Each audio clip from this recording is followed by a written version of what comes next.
In our nation, we owe loyalty not to a president or a party, but to the Constitution of the United States.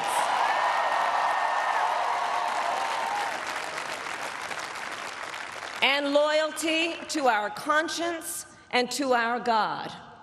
My allegiance to all three is why I am here to say, while I concede this election, I do not concede the fight that fueled this campaign.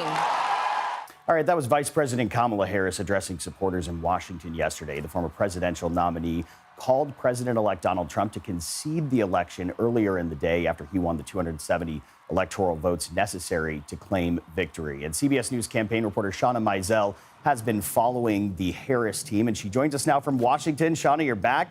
You're up and running. How is the campaign reacting to this loss, and are there regrets being expressed about any decisions?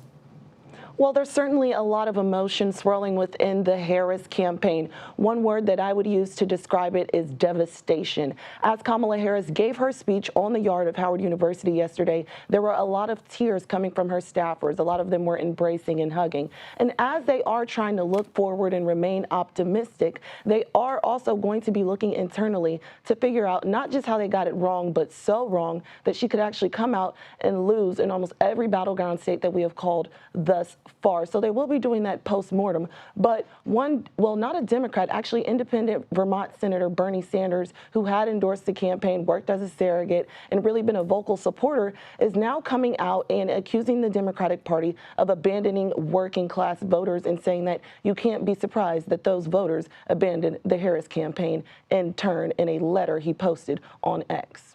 Yeah, certainly a lot of soul searching, a lot of questions as we dissect the fallout of this campaign. So there are still 2 months, give or take, of this presidency. So what's next for Harris?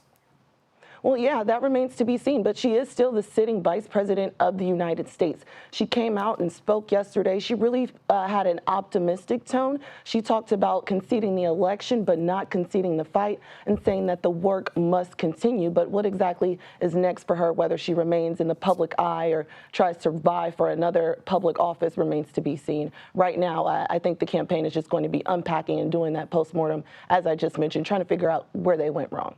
Yeah, lots of questions and a lot of answers to come. Shawna Mizelle, thank you so much.